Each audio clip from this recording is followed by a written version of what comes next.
मस्जिद से बाहर आए और करीब अपनी गर्दन ऊंची कर करके बार बार उस तरफ देख रहे हैं जो सफर का रास्ता था। सहाबा पूछते हैं, आका कोई कबीला आने वाला है, कोई वफ्द आ रहा है, आपसे मुलाकात के लिए कोई कबीला आने वाला है?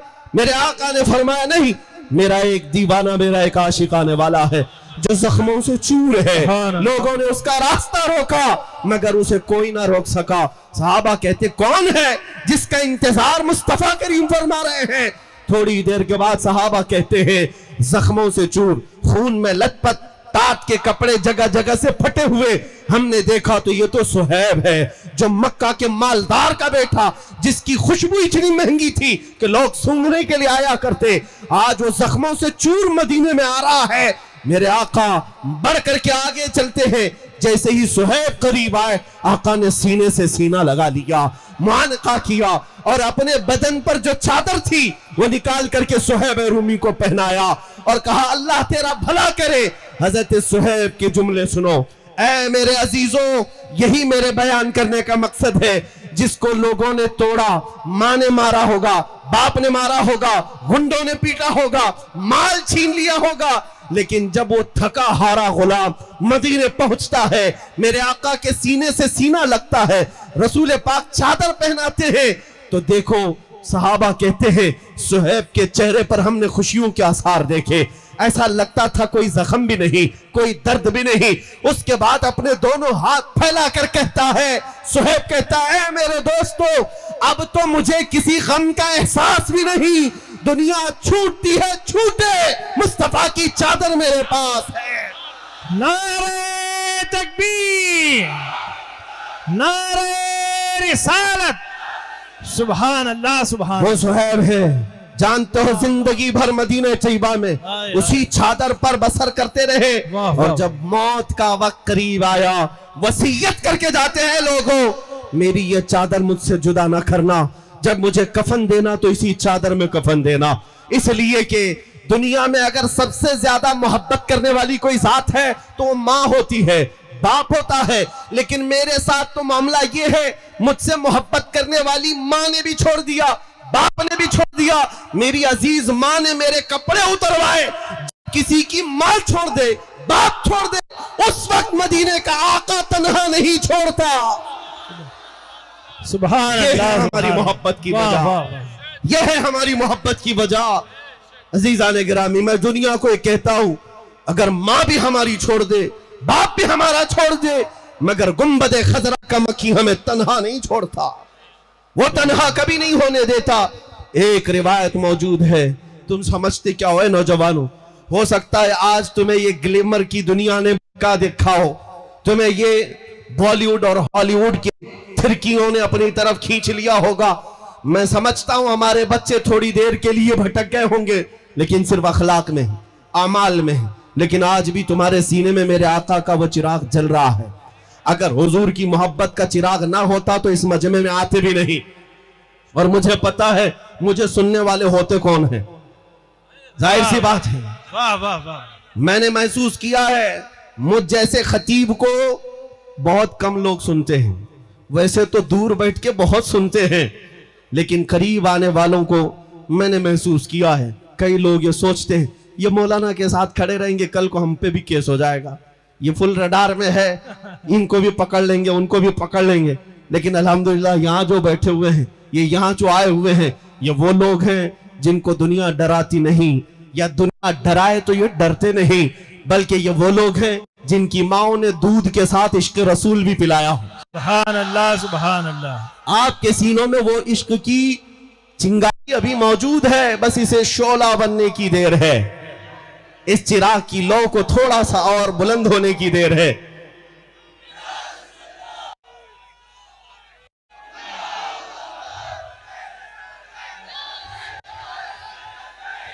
लब्बैक लब्बैक या रसूल अल्लाह, लब्बैक लब्बैक लब्बैक या रसूल अल्लाह, लब्बैक लब्बैक लब्बैक या रसूल अल्लाह, लब्बैक लब्बैक लब्बैक या रसूल अल्लाह, लब्बैक लब्बैक लब्बैक या रसूल अल्लाह। मेरे अजीजों, मैंने तो अब ये जागते हुए और अवेयरनेस आते हुए भी मैंने महसूस किया कि आज से 1 साल पहले एक खबीस मलून पाखंडी मेरे नबी पाक की शान में भौंक रहा था, तो हमने उसे पुकार कर कहा था कि आओ चलते हैं आग में देख करके। आपको पता होगा मेरे अजीजों, हमारे जज्बात से कोई मंसूबाबंदी नहीं, कोई प्लानिंग से नहीं, बल्कि दिल जब दुखता है तो यही मैंने कहा, इश्क कुछ भी कर सकता है। बेखतर कूद पड़ा आतिशे नमरूद में इश्क। हुजूर की मोहब्बत है, हुजूर का नाम है, हमें तो इतना पता है, हदीसों में हमने पढ़ा है। हजरत जाबिर रज़ियल्लाहु तआला अन्हु सहाबी रसूल हैं, हुजूर की घर में दावत किया, मेरे आका दावत में आए, खाना खाने के बाद अपने हाथ दस्तरखान पर पहुंच लिया। हजरत जाबिर कहते हैं वो दस्तरखान उठाकर मैंने तबर्रुक के लिए रख लिया। वो बदअकीदो सुनो, तबर्रुक रखना भी सहाबा की सुन्नत है। हजरत जाबिर उस दस्तरखान को उठाकर रखते हैं, लेकिन रिवायत में मौजूद है कि जब कभी वो दस्तरखान मैला होता, हजरत जाबिर उसको पानी से नहीं धोते, भड़कते हुए आग के तंदूर में डाल देते थे। कपड़े का दस्तरखान आग में डालते, थोड़ी देर के बाद उसको आग से निकालते, पूरा मैल निकल जाता, एक रुआं भी नहीं जलता था। हदीस में मौजूद है। किस वजह से? कपड़े को तो आग जलाती है, लेकिन उस कपड़े को मेरे आका ने अपने हाथों से जो पोंछा था, अपने हाथों से जो मसा किया था। हमने ये रिवायतें पढ़ी है, जब मेरे आका दस्तरखान को हाथ लगाएं वो कपड़ा नहीं जल सकता, तो उस नामे मुस्तफा पर उनका कोई गुलाम अगर चल जाए, मुझे इस बात का यकीन था कि अगर आग पर भी हुक्म चलता है तो मेरे मुस्तफा की हुक्मरानी है, रब्बे जुल जलाल का हुक्म है, मेरे मुस्तफा की रजा के बाद ही वो हमारे लिए कुछ गजन पहुंचा सकती है। अजीजा ने गिरामी वकार, मैंने जो बात कही वो ये थी कि 1 साल से हमने ये भी देखा है हमारे बच्चों को जागते हुए। 1 साल पहले हमने पुकार कर कहा था, लेकिन उसके बाद मैंने महसूस किया, महीना गुजरा, 2 महीना गुजरे, हर जगह से आवाज आने लगी, बच्चे जवान बेदार नजर आने लगे। एक वाकया मेरी आंखें भिगो देता है, मैं आपके सामने वो तहदीस नेमत के लिए अर्ज करता हूँ। एक बार एक नौजवान लड़का हमारे पास आया और कहने लगा कि हजरत, उसका होलिया देख कर के अजीब था, मुंबई का रहने वाला, हिप्पी कट है, फटी जीन्स पहना हुआ है, इधर बालियां हैं, कड़े भी है, और पूरी दाढ़ी में भी डिजाइन, टैटू भी लगे हुए हैं, जो एक अजीब सी कैफियत बना करके वो आया हमारे पास। कहा नशा भी करता था, दिन रात नशे में रहने वाला, और मुझसे कहता है मौलाना मैं तो मस्जिद में कम आया करता हूँ, मुझे पता नहीं, लेकिन मेरे ये हालात अपनी जगह पर, नशा भी होता है, मैं तौबा कर लूंगा, लेकिन मुझे अभी मेरे दोस्त ने आपकी एक वीडियो बताई जिसमें आप किसी मलऊन को, गुस्ताखे रसूल को ललकार कर कह रहे हैं कि आग में कूदने का वक्त आया है, मुझे पता नहीं होता क्या है, लेकिन मेरा दिल बेकरार था, मैं आपसे मिलना चाहता था, और आपसे मिलकर सिर्फ इतना कहना चाहता हूं, मौलाना आप नहीं जाएंगे, मैं पहले जाऊंगा। होलिया देखो, कैफियत देखो, किस अंदाज में रहते हो। मेरी आंखें भीग गई। फिर मैंने बारगाह मुस्तफा में देख करके अल्लाह के हबीब सल्लल्लाहु अलैहि वसल्लम की बारगाह में हाथ जोड़ करके ये अर्ज किया था, आका आपके ये गुलाम गुनहगार तो हो गए हैं, गद्दार नहीं हुए। नारे तकबीर, नारे रिसालत, सुभान अल्लाह, सुभान अल्लाह। हुजूर के नाम पर ये नहीं कि सिर्फ नमाजी आगे बढ़ेंगे, सिर्फ हज करने वाले हाजी ही आगे बढ़ेंगे, ये नहीं है कि परहेजगार ही आएंगे। मैंने अब महसूस किया है हमारी कौम के वो बच्चे जो मस्जिद नहीं आए या फिर गलत रास्ते पर भी थे, लेकिन जब हमारे करंट के तार को किसी ने छेड़ा है तो इन नौजवानों में भी बेकरारी देखने को मिली है, ये बेचैनी देखने को मिली है। क्यों? इसलिए कि ये हमारा बच्चा हालात से और नफ्स की वजह से बहक तो गया है, लेकिन अभी मेरे आका के कदमों को छोड़ा नहीं है। इसलिए दुनिया वालों संभल जाओ, ये नबी पाक के गुलाम अभी बेदार भी हैं और जिंदा भी हैं। मैं आपको ये कहना चाहता हूं, ये जो बेदारी है तुम्हारी, इसको कायम रखो। और इसलिए भी मैंने अभी एक वाकया सहाबी रसूल हजरत सुहैब का बताया। क्यों हम इतनी मोहब्बत करते मेरे आका से? इसलिए कि पूरी इस भरी कायनात में हम निकम्मों और गरीबों को किसी का ख्याल है? हमारा अगर कोई ख्याल करता है तो कोई ये जात नहीं, वो मदीने के ताजदार की जात है। तुम्हें पता है मेरे आका ने फरमाया कि अगर एक कांटा भी तुम्हारे पांव में चुभता है, उम्मतियों सुनो, ए जवान बच्चों सुनो, मेरे आका फरमाते हैं तुम्हारे पांव में कांटा भी चुभता है, हुजूर फरमाते हैं उसका दर्द मुझे भी होता है। कौन है ये दर्द का एहसास करने वाला? हमारे बच्चे बिलक बिलक करके मर गए, कहां है वो सारे बड़े लीडर? हमारी माएं, हमारी बहनें आज बेआबरू होती चली गई। कहां है हमारे वो लीडर जो हाथ रखने को भी तैयार नहीं? आज हमारी हमारे इन जख्मों को कोई पूछने वाला भी नहीं। इसलिए नौजवानों, मैं तुमसे बार बार ये कहता हूं, यहां आसरा और सहारा कोई नहीं है। जिसको तुम मसीहा समझते हो, ये वही जालिम है जो शहद दिखाए और जहर पिलाए, शहद दिखाए और जहर पिलाए। हकीकत में अगर तुम्हारा कोई आसरा है, कोई सहारा है, तो वही है अपना सब कुछ गुंबद खजरा। कल भी था और आज भी है। मेरे नबी से मेरा रिश्ता कल भी था और आज भी है। उस रसूल की जात यह है कि एक हिरन अपने बच्चों से दूर एक बद्दू के जाल में फंस गई और उस एराबी देहाती ने हिरन को फांस लिया था। मेरे आका का गुजर वहां से हो रहा है। हिरन ने अपनी जुबान में मेरे आका से फरियाद की कि आका इससे मुझे छुटकारा दिला दे, मैं अपने बच्चों को दूध पिलाकर वापस आ जाऊंगी। मेरे आका ने उस देहाती से कहा ये हिरन रो रही है, इसके 2 छोटे बच्चे, छोड़ दे इसे, वापस आ जाएगी। उसने कहा क्या फंसा हुआ शिकार वापस आ सकता है छोड़ने के बाद? मेरे आका ने फरमाया दुनिया धोखा तो दे सकती है, मगर ये जानवर अल्लाह के नबी को धोखा नहीं देते, वादा खिलाफी नहीं करते। अगर ये ना आए तो मैं जमानत देता हूं अपनी जात की, तू मुझे ले ले। उस देहाती ने छोड़ दिया और वह हिरन अपने बच्चों को दूध भी पिलाई और बच्चों समेत वापस आई और कहा मुझे इस देहाती के हवाले कर दे, गिरफ्तार कर ले अभी। लेकिन उस देहाती ने देखा इस फरमाबरदारी को और कहा ए मोहम्मद सल्लल्लाहु अलैहि वसल्लम, जानवर जब आपकी इतनी वफादारी करते हैं तो मैं इंसान हूं, मेरे ऊपर ज्यादा हक है कि आपकी वफादारी करूं, सुभान अल्लाह, आपकी पैरवी करूं, आपकी फरमाबरदारी करूं। ये मैंने इसलिए तुम्हारे सामने जिक्र किया। और एक वाकया मैं अर्ज करता हूं, हुजूर मिंबर पर खड़े हैं मस्जिद नबवी में, सहाबा कहते हैं अचानक बच्चे के रोने की जैसी आवाज आने लगी, जैसे शहद की मक्खी भिनभिनाती है ऐसी आवाजें आने लगी। यह आवाज किस चीज की थी? मेरे आका अपने हाथ में असा लेकर खड़े होते, लेकिन जब मिंबर बन गया तो उस असा को, उस लकड़ी को मेरे आका ने मस्जिद के दरवाजे के बाहर छोड़ दिया। हदीस में मौजूद है वह असा, लकड़ी का असा रोने लग गया और उसके रोने की आवाज मस्जिद नबवी में गूंज रही थी। मेरे आका मिंबर छोड़कर खुतबे के दौरान उतर आए और चलते हुए गए और जाकर उस लकड़ी के असा को उठा लिया और अपने सीने से लगाया और फिर वापस आए। सहाबा ने पूछा या रसूल अल्लाह ये क्या था? हुजूर फरमाते हैं इस लकड़ी को जब तक मैं अपने हाथ में रखता था ये दूसरी लकड़ियों पर फख्र करती, और जब मैंने इसे छोड़ दिया तो ये मेरे जुदाई के गम में रोने लग गई। ये असा जब रोने लगा, मेरे आका फरमाते हैं उसका रोना मुझसे देखा ना गया।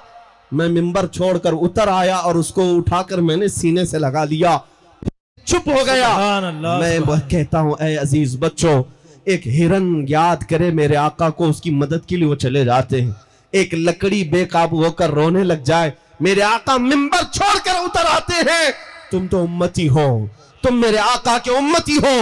अगर फरियाद करते आज तो ये बात दूर नहीं है, नामुमकिन नहीं है कि इधर अगर जालिम तुम्हारी गर्दनों पर तलवार रखे, कोई डरने की बात नहीं, तलवार बाद में चलेगी, मुस्तफा का चेहरा पहले सामने होगा। सुभान अल्लाह, सुभान अल्लाह। मेरे आका की जियारत होगी, वो हमें तन्हा कभी नहीं छोड़ेंगे, बेशक वो तन्हा कभी नहीं छोड़ेंगे। यही वो मोहब्बत और यही वो आसरा है जिसे ये फकीर लेकर पूरे हिंदुस्तान में घूम भी रहा है। मैं तन्हा चलता हूं। मैंने उन लोगों से भी कहा था तुम भोंक भोंक करके मेरे आका को 10-10, 12-12 बॉडीगार्ड के बीच में रहते हो, तुम्हारा हाल तो ये है शैतानों, तुम्हें टट्टी करने के लिए भी बॉडीगार्ड की जरूरत पड़ती है। हाँ यह हकीकत बात है, बगैर उनके तो तुम वो भी नहीं कर सकते। और बात करते हो दिल्ली की जामा मस्जिद में आएंगे, बात करते हो फलां जगह आकर के मौलानाओं से बात करेंगे, तुम अपने गुफे में बैठे रहो, यही खैर है। और ये भी याद रखो जब तक तुम्हारे नाजायज आका हैं तब तक तुम्हारी खैर है, और तख्ता बदलने में देर नहीं लगती। हमने तारीख पढ़ी है, कोई अगर ये समझता है कि मैं बहुत सख्ती के साथ पूरे इन तमाम तख्तों पर काबिज रहूंगा, तो जरा फिरौन को भी पढ़ के देख लेना, जरा नमरूद को भी पढ़ के देख लेना, और शद्दाद हारून कारून को भी पढ़ के देख लेना। तुम उनकी जूतियों तक भी नहीं पहुंचते। वो बहुत बड़ी हुकूमत के मालिक थे, पूरी दुनिया पर राज करने वाले थे, और उम्र भी उनको अल्लाह ने 500-500 साल की दी थी, और 1000 लोगों से तन्हा लड़ सकता था नमरूद फिरौन। लेकिन देखा रब्बे जुल जलाल जब इंतकाम लेता है, नमरूद को मच्छर से हिलाक किया, फिरौन को पानी से गर्क कर दिया, अब्रहा जो काबा ढाने आया था चिड़ियों से हिलाक कर दिया गया, और ऐसी ताकतें हवाएं चलाकर मौला ने गर्काब कर दिया।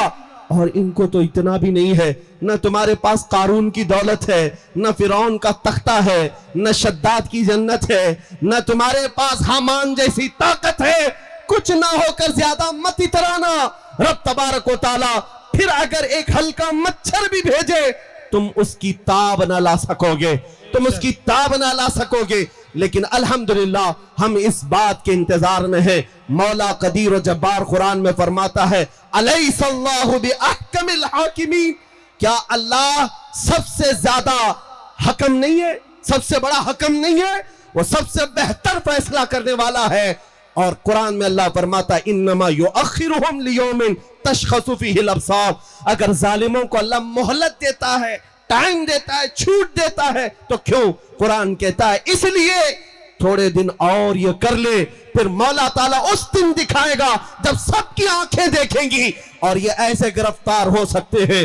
जालिमों की बात कर रहा हूं, जिसने एक हल्का जुल्म भी किया, मौला उसके जुल्म का बदला उसे दुनिया में भी दिखाएगा, आखिरत में भी दिखाएगा। इसलिए मैं अपने बच्चों से कहता हूं, निराशा होने की, मायूस होने की कोई जरूरत नहीं। मेरा दिन कल फल फूल रहा था, मेरा दीन आज भी फल फूल रहा है। इस्लाम था, इस्लाम है, इस्लाम रहेगा। इस्लाम था, इस्लाम है, इस्लाम रहेगा। कोई कुछ नहीं बिगाड़ पाएगा। इतनी बात याद रखो, मेरे नबी के पाक की जात पर भी जब जब छेड़ा गया, हमारे इश्क में इजाफा हुआ है। बेशक जो तुम पाबंदियां लगा कर देखना चाहते हो कर लो, इसलिए कि मुजद्दिद अल-फसानी का नाम सुना है?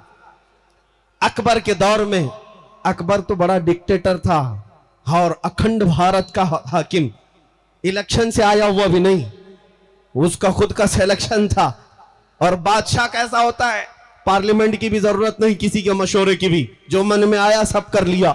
उस जमाने में अकबर ने कहा था, अब इस इस्लाम को आए हुए 1000 साल हो गए, अब नया दीन आना चाहिए।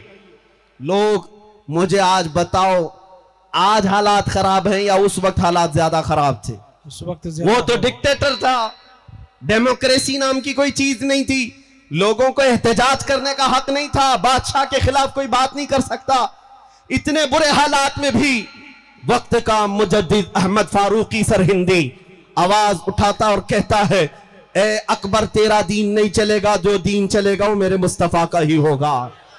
इस्लाम के नाम पर कोई दूसरी तब्दीली नहीं तस्लीम की जाएगी।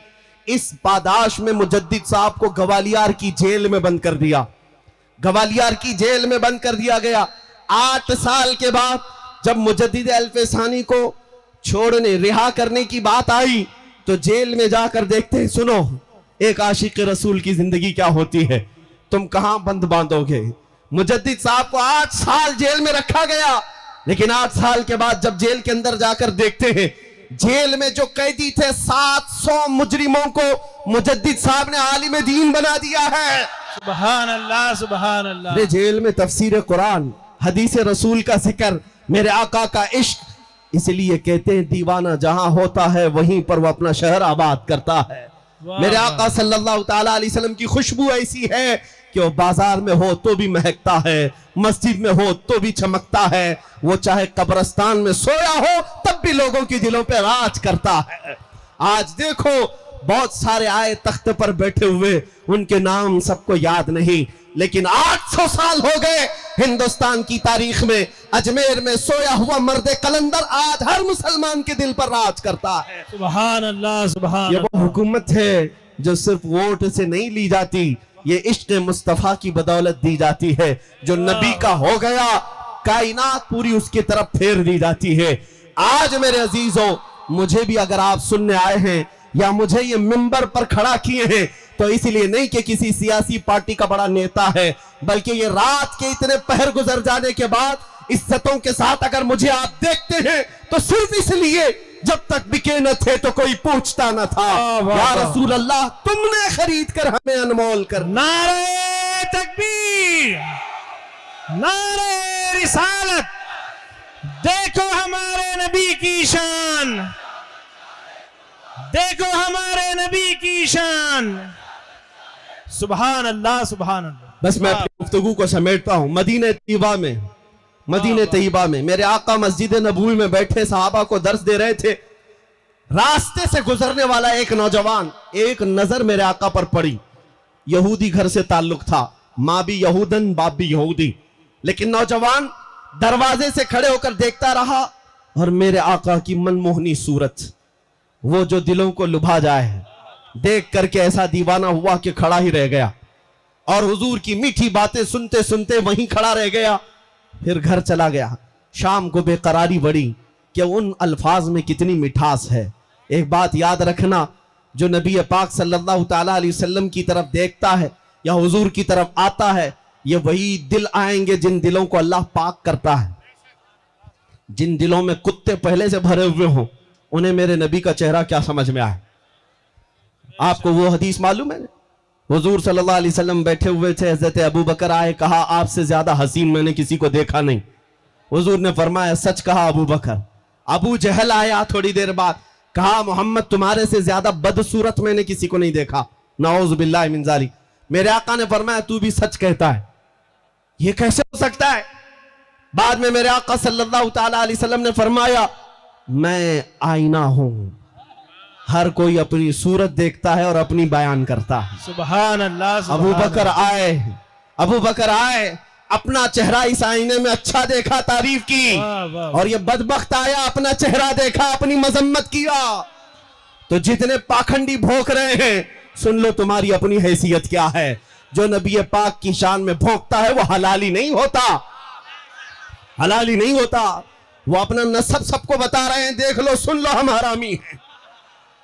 इस बात की हमें फिक्र नहीं है।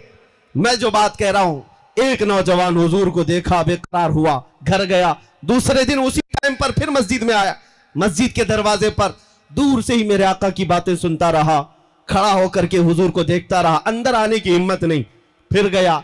2-3 दिन के बाद लोगों ने शिकायत कर दी उसके बाप से। यहूदी था और बड़ा पक्का मजहबी। लोगों ने जाकर कहा है फला तुझे पता है तेरा बेटा तो मोहम्मद की बातें सुनने के लिए मस्जिद पे खड़ा रह जाता है, शाम तक वहीं रह जाता है। बाप को जब ये खबर हुई तो बेटे को बुलाया, बहुत मारा, कहा तू वहां क्यों जाता है, वहां हरगिज मत जा, उनका जादू चलता है। इनको आज तक यही लगता है, आज तक यही लगता है जादू चलता है, नऊज़ बिल्लाहि मिन ज़ालिक। मेरे अजीजों, हाँ जो हुस्न चलता है, हाँ तुम करके देख लो जितने जादू करना है। आप क्या समझ हमारे साथ ये जादू का खेल नहीं खेलते, सब खेलते हैं। हमें पता है कितने सिफली, कितने जादू, कितने पाखंडी, कितने ढकोसले, लेकिन हमारा यकीन यह है जिसके साथ मोहम्मद की जात है, जिसके साथ अल्लाह रब्बुल इज्जत की इनायत है, तुम्हारी सारी चीजें हम फूंकों में उड़ा देंगे इंशाअल्लाह। उस नौजवान को बाप ने बहुत मारा, फिर उसके बाद पाबंद कर दिया कि वापस जाएगा नहीं। चंद दिनों पाबंदी किया, बेकरारी ऐसी है। मैं कह रहा हूं ना, बार बार दीवानों को जब छेड़ा जाता है मोहब्बत बढ़ती जाती। जूं जूं दवा की मर्ज बढ़ता गया और फिर वापस आया। 8 दिन के बाद फिर वहीं खड़ा रह गया। बाप को जाकर किसी और जासूस ने खबर दी कि आज तुम्हारा बेटा फिर वहां मिला है। बाप ने जंजीरों में बांध दिया, हाथों में भी और पैरों में भी बेड़ियां बांधकर घर में कैद कर दिया। आज के बाद तू घर से भी नहीं निकलेगा। लोगों ये भी करके देख लो, जंजीरें बांध करके घर के अंदर कैद किया। हुआ क्या, यह नौजवान बच्चा बीमार पड़ गया, बीमार हो गया। उसकी बीमारी पर भी माँ बाप को तरस नहीं आया। बीमार होते होते महीना गुजर गया। उसकी बीमारी इतनी बढ़ गई कि जिस्म पीला पड़ने लग गया। अब माँ बाप को डर लगने लगा कि ये 20-25 साल का जवान, अगर हम इसे इसी कैद तन्हाई में मार डालेंगे तो अच्छा नहीं होगा, अकलौता बेटा है। जंजीरें खोल दी, अब इलाज कराने पर आ गए। हकीमों को बुलाया, तबीबों को बुलाया। सारे हकीम आए, तबीब आए और दवा करते करते आजिज आ गए और कहा इसका मर्ज ही कुछ और है, हमारी पकड़ में नहीं आता, हमारी पकड़ में ये बीमारी नहीं आती, इसका मर्ज ही कुछ और है। वो मर्ज इन्हें क्या पता चलेगा, जान है इश्क मुस्तफा, रोज फजू करे खुदा, जिसको हो दर्द का मजा नाजे दवा उठाए क्यों। वो दवा का नाज क्यों उठाएगा जिसको दर्द में ही मजा आता हो। हकीमों ने, तबीबों ने कहा ये लाइलाज है। चंद दिनों के बाद फिर इलाज के लिए एक बड़े हकीम को बुलाया गया। उसने कहा तुम्हारा बेटा 1 दिन या 2 दिन का मेहमान है, मर जाएगा। ये तुम्हारा लड़का अब लाइलाज हो चुका है, इसे जो खाना है खिला दो, जो पीना है पिला दो, अब ये ज्यादा दिन तक नहीं ठहर सकता। ये कहकर हकीम रुखसत हुआ। अब मां का कलेजा दहल गया, मेरा जवान बेटा दुनिया से चला जा रहा है। बाप को भी अब थोड़ा तरस आया और आए बेटे से कहा बेटा हमारे साथ हमसे ज्यादती हो गई तेरे मामले में, हमें माफ कर दे, छोड़ दे पुरानी बातें, सब अच्छे से जीते हैं। अब बता तू क्या खाना चाहता है, क्या पीना चाहता है, तेरा इलाज कर करके थक गए। वो नौजवान कहता अब्बा जान अगर मुझ पर रहम करना चाहते हो तो एक बार मोहम्मद को देखना चाहता हूं सल्लल्लाहु अलैहि वसल्लम। ईमान लाया हुआ नहीं है, ईमान लाया हुआ नहीं है। माँ बाप से कहता एक बार मोहम्मद को देखना चाहता हूं, अगर मुझे देखने की इजाजत मिल जाए तो फिर मैं आपसे कोई चीज नहीं मांगूंगा। माँ का कलेजा पसीज गया। कहा इस दर्द के आलम में, इस बीमारी के आलम में भी मेरा बच्चा अगर किसी को पूछ रहा है तो आमिना के लाल को पूछ रहा है। शोहर से कहा जाओ एक बार उनको खबर कर दो हमारे घर में आग लगी है, हमारा बेटा दुनिया से जा रहा है, हमें इस तरह दागे मफारकत दे जा रहा है, एक बार आप अपना चेहरा दिखा दीजिए। बाप आया, यहूदी है और हुजूर पाक सल्लल्लाहु अलैहि वसल्लम से दुश्मनी भी रखता था, नफरत भी, दूरी भी रखता। मस्जिद में आना पड़ा, मेरे आका सहाबा के साथ बैठे, ये सुबह का वक्त है, फजर की नमाज के बाद का वक्त है। वो आया और आकर कहने लगा मेरा बेटा फला फला और ऐसा आपकी दीवानगी में मुब्तला है कि हमने उसे घर में कैदे तन्हाई में रखा तो बीमार हो गया, अब मरने के करीब आया, हम उसे पूछते हैं कुछ चाहिए तो बस वो चाहता है कि एक बार आपको देख ले। मेरे आका सल्लल्लाहु अलैहि वसल्लम सहाबा से कहते हैं इसी इंतजार में तो मैं भी बैठा था, इसी इंतजार में तो मैं भी था।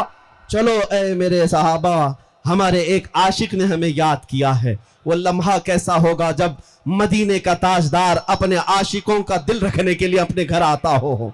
इसीलिए हमारा अकीदा यह है, सुना है आप हर आशिक के घर तशरीफ लाते हैं या रसूल अल्लाह, सुना है आप हर आशिक के घर तशरीफ लाते हैं। मेरे घर में भी हो जाए चिरागा या रसूल अल्लाह, मेरे घर में भी हो जाए चिरागा या रसूल अल्लाह, या रसूल अल्लाह। मेरे आका आए, तशरीफ लाए, घर के अंदर जैसे ही आते हैं वो बिस्तर पर पड़ा हुआ नौजवान जिस्म पीला पड़ चुका है और दुनिया से रुखसत होने की हिचकियां ले रहा है। जैसे ही मेरे आका घर में कदम रखते हैं, बिस्तर के करीब जाते हैं, देखा तो उसके चेहरे का रंग बदल गया, जिस्म में तवानाई आ गई, जिस्म के अंदर हरारत और गर्मी पैदा हो गई और अपने बिस्तर पर ताकत देकर के उठने लगा। मेरे आका ने अपना हाथ सिराने के पास रखकर और सहारा देकर उठाया और जब वो उठा तो चेहरा सामने चेहरे से मिल गया। मेरे आका सल्लल्लाहु ताला अलैहि वसल्लम को देखने का बहाना मिल गया और जन्नत में जाने का बहाना ठिकाना मिल गया। अब उस नौजवान से मेरे आका ने सिर्फ इतना कहा, पढ़ो, अब किस बात का इंतजार करते हो, ला इलाहा इल्लल्लाह मुहम्मदुर रसूलुल्लाह। उस नौजवान ने कहा बस आपको देखकर ही पढ़ना चाहता था। मेरे आका सल्लल्लाहु ताला अलैहि वसल्लम की बारगाह में वो दस्त बस्ता जिस तरह से भी अपनी कैफियत थी, कलमा तैयबा पढ़ा, मुशर्रबा इस्लाम हुआ। मेरे आका अभी घर से रुखसत भी नहीं हुए थे कि जिस्म से रूह निकल गई। मेरे आका सल्लल्लाहु ताला अलैहि वसल्लम के सामने रूह जिस्म से निकल गई। मैं ये बात कहता हूं, कान खोलकर सुन लो है मेरे बच्चों, इनका मकाम क्या था, पूरी जिंदगी उनकी कैसी गुजरी। वो सहाबियत का मकाम पा गए। फजर के बाद वक्त में बता रहा हूं, मेरे आका गए, ईमान लाए, जोहर का टाइम भी नहीं आया, पूरी ईमानी जिंदगी में एक नमाज पढ़ने का भी वक्त नहीं मिला, ज़कात देने का भी वक्त नहीं मिला, हज करने का भी मौका नहीं मिला, तस्बीह पढ़ने का भी मौका ना मिला। बस इधर ईमान लाए और उधर रुखसत हो गए।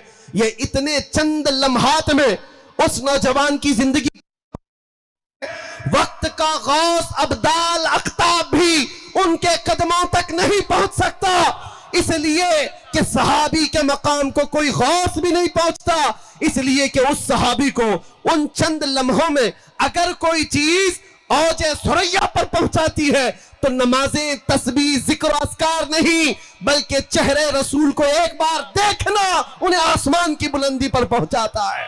सुभान अल्लाह, सुभान अल्लाह, अल्लाह अकबर, या रसूल अल्लाह, या अली, लब्बैक लब्बैक या रसूल अल्लाह, लब्बैक लब्बैक लब्बैक या रसूल अल्लाह, लब्बैक लब्बैक लब्बैक या रसूल अल्लाह, लब्बैक लब्बैक लब्बैक या रसूल अल्लाह। मेरे अजीजों, ये बात अब तवज्जो से सुनो।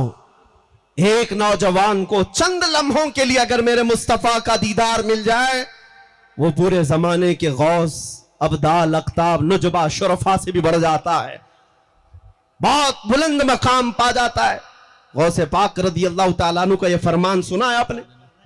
आपसे पूछा गया था सहाबा का मकाम बड़ा है या गौस का? आपने क्या कहा था?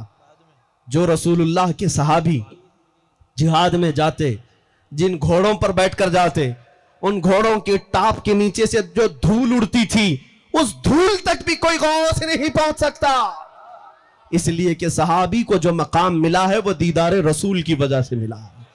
इसीलिए अपना सब कुछ गुंबद खजरा, अपना सब कुछ गुंबद खजरा। इस बात को याद रखो मेरे अजीजों, मैं इसी बात को गुनगुनाता हूं। मेरा तो सब, मेरी बहार आप ही से तो है, रसूल पाक सल्लल्लाहु अलैहि वसल्लम की। मैं बेकरार था, मेरा करार आपसे है। वाह वाह वाह। हुजूर मेरी तो सारी बहार आपसे है, आपसे है। हमारे पास जो कुछ भी है वो मेरे मुस्तफा की वजह से है, बेशक हुजूर अकरम सल्लल्लाहु अलैहि वसल्लम की वजह से। और आप ये जो देख रहे हैं, ये नाज, ये अंदाज हमारे नहीं होते। वाह वाह। झोली में अगर टुकड़े तुम्हारे नहीं होते, जब तक कि मदीने से इशारे नहीं होते, रोशन मेरी किस्मत के सितारे नहीं होते। ऐ नौजवानों, बेदाम ही बिक जाइए बाजारे नबी में, इस शान के सौदे में खसारे नहीं होते। नारे तकबीर, नारे रिसालत, सुभान अल्लाह। अब मैं आपको मेरा आखिरी मैसेज दे जाता हूं। जब हुजूर के दीदार में इतनी बड़ी तासीर है कि मकामात को आन के आन में बहुत बुलंदी तक ले जा सकती है, अब अपने दिल पर हाथ रख करके बताओ, इस कायनात में, इस भरी दुनिया में अल्लाह ने अगर आंखें दी हैं, तो क्या हमें यह तमन्ना नहीं करना चाहिए कि हम भी आमिना के लाल को देखेंगे? इंशाअल्लाह जरूर। क्या ये तमन्ना हर मोमिन की नहीं होनी चाहिए? होना चाहिए। मेरे अजीजों, अगर सच्चे दिल से तुम्हारी तमन्ना है तो क्यों बारगाह मुस्तफा में ये नहीं कहते, मेरे आका आओ के मुद्दत हुई है, हाय हाय, मेरे आका आओ के मुद्दत हुई है, तेरी राह में अखियां बिछाते बिछाते, तेरी हसरतों में, तेरी यादों में बड़े दिन हो गए हैं घर को सजाते सजाते। वाह वाह। और जिस दिन तुम ये तैयारी कर ले जाओ कि मेरे आका आने वाले हैं, सच कहता हूं तुम्हारी आंखें बेहयाई से बच जाएंगी। रात की तन्हाई में जो गंदी तस्वीरें या गंदी फिल्में तुम्हारा ईमान तबाह कर रही, आज सिर्फ इस तसव्वुर से सारी बुराइयां खत्म हो जाएंगी। मैं अपनी आंखों को अगर आज से बचा कर रखूंगा तो सिर्फ इसलिए कि मुझे मकीने गुंबद खजरा को देखना है, मेरे आका का दीदार करना है। क्यों ना कर सकते हो? क्या ये मुहाल बात है? ये नामुमकिन बात है? मुफ्ती आजम हिंद दुआ करते थे, कुछ ऐसा कर दे मेरे किरदिगार आंखों में, हमेशा नक्श रहे रूए यार आंखों में। उन्हें ना देखा तो किस काम की है ये आंखें कि देखने की है सारी बहार आंखों में। कोटा की गयूर नौजवानों, ए यहां पर रहने वाले सुन्नी सही उल अकीदा नौजवानों, आज के दिन से ये तय कर लो, ये सारी अय्याशियां जो मेरे मुस्तफा से मुझे दूर करती हैं, ये वो दुनियावी लुत्फ अंगीजियां जो मुझे मेरे नबी की मोहब्बत से दूर करती है, मैं सबको ठुकरा दूंगा। आपको जंगे बद्र का वो एक बच्चे का वाकया बता दूं। हजरत मुआज 13 साल की उम्र है, जिसने अबू जहल को काट कर रख दिया था। अबू जहल को मारने वालों की तारीख याद रखना, न बहुत बड़े बड़े पहलवान नहीं, 2 छोटे बच्चों ने मारा था। अल्लाह की मसलहत, उस मुआज के कंधे पर एक काफिर ने तलवार चला दी, कंधा कट गया और बगल से चमड़ी लटक रही थी, पूरा हाथ नहीं, बगल से चमड़ी लटक रही है। लेकिन उस 13 साला बच्चे की ईमानी कुव्वत को तो देखो, वो उस मैदान में अपने हाथ में दूसरे तलवार लेकर फिर मैदान में आ गया। और जब बार बार ये हाथ लटक रहा था तो इस हाथ को पैर के नीचे रख करके खींच के निकाल दिया और कहा, मुझे उस हाथ की जरूरत नहीं जो मुझे मेरे रब की रजा हासिल करने में खलल अंदाजी करता हो, अल्लाहु अकबर, जो मेरे मुस्तफा की वफादारी में खलल पैदा करता, मुझे उस हाथ की जरूरत नहीं। ऐ नौजवानों, क्या तुम आज ये अहद नहीं कर सकते कि मुझे उन गानों की जरूरत नहीं जो मेरे मुस्तफा से मुझे दूर करते हो, मुझे आज उन अय्याशियों की जरूरत नहीं जो मुझे मेरे नबी के कदमों से दूर करते हो, कि मैं तो आज से यह अहद करके जाऊंगा, मैं सो जाऊं या मुस्तफा कहते कहते, खुले आंख सल्ले अला कहते कहते, हमारा दिन, हमारी शब, हमारी रात, हमारी शामें इस तरह से गुजरे आज से। इसलिए मैं कहता हूं, सारी बुराइयां, सारी अय्याशियां इस तस्वुर के साथ खत्म हो सकती है, आज या कल हमें भी मरना है। तुम भी मरोगे, हम भी मरेंगे, जाएंगे कब्रिस्तान में। हमारी जिंदगियों का कोई भरोसा नहीं, कल भी मौत आ सकती है, परसों भी। बल्कि यहां बैठा हुआ कोई ये नहीं कह सकता कि कल की शाम हमको देखना नसीब होगी। मलकुल मौत हमेशा हमारे पीछे है, किसी भी वक्त रूह निकल जाएगी। दुनिया में हासिल क्या किया? दुनिया में जवानी अल्लाह ने दी, ताकत दी, माल दिया, क्या हासिल किया? कुछ हासिल हुआ? और जाने के वक्त अगर तुम्हारे हाथ में कुछ नहीं तो मायूस जाओगे, तुम्हारे चेहरों पर, लबों पर मुस्कुराहट नहीं होगी। इसलिए जब तक जवानी है इस तमन्ना के साथ जियो कि मेरे आका आओ कि मुद्दत हुई है, हुजूर को देखने की तमन्ना लेकर जियो, इंशाअल्लाह हर बेहयाई से पाक रहोगे। इसलिए कि अभी लोगों को पता नहीं है, उस हुस्न को एक बार जो देख लेता है, दुनिया का सारा हुस्न उसकी आंखों में फीका होता है, बेशक सारा हुस्न हेच है। फिर कोई मजनू लैला के पीछे नहीं भागेगा, कोई महबूब महबूबा के चक्कर में नहीं पड़ेगा। जिसने मेरे आका के हुस्न को देखा तो फिर वो गुनगुनाएगा, मुख चंद बदर शाशानी ये, वाह वाह, चमके लठ नूरानी ये, काली जुल्फ ते आंख मस्तानी ये, मखमूर अखें मद भरिया, उस सूरत नू में जान अखा की जान जहां अखा, सच अखा रब दी शान अखा, उस शान तो शाना सब नबिया, सुभान अल्लाह मा अजमलका मा अकमलका मा अहसनका, कित्ते मेहरे अली कित्ते तीरी सना, गुस्ताख अथे किथी जा अरिया। उस हुस्न को अगर बरेली के इमाम से सुनना है तो सुनो, वो कमाल हुस्न हुजूर है कि गुमान नक्स जहां नहीं, यही फूल खार से दूर है, यही शम्मा है कि धुआं नहीं। सुभान अल्लाह, सुभान अल्लाह, या रसूल अल्लाह, जिंदाबाद जिंदाबाद। मेरी तकरीर खत्म, और मैं समझता हूं मेरी तकरीर के बाद यहां बैठा हुआ हर बच्चा और हर जवान अपने दिल में अगर इतना महसूस कर लेता है तो हमारा जलसा कामयाब है। इतनी बात महसूस कर ले कि अब नबी पाक सल्लल्लाहु ताला अलैहि वसल्लम की बात आई तो हाथ नहीं, पैर नहीं, उस नाम मुस्तफा पर अपनी गर्दन देने को भी तैयार हैं। इंशाअल्लाह। लब्बैक या रसूल अल्लाह, लब्बैक लब्बैक या रसूल अल्लाह, लब्बैक या रसूल अल्लाह, तुम्हारे इन जज्बों को अल्लाह सलामत रखे, आमीन। तुम्हारी इस ईमानी कुव्वत को अल्लाह सलामत रखे, आमीन। और इस बात पर मैं खात्मा करता हूं कि मोहम्मद से वफा तूने तो हम तेरे हैं, ये जहां चीज है क्या लाहो कलम तेरे हैं। उठो नौजवानों कुव्वत इश्क से, हर पस्त को बाला कर दो, दहर में नामे मोहम्मद से उजाला कर दो।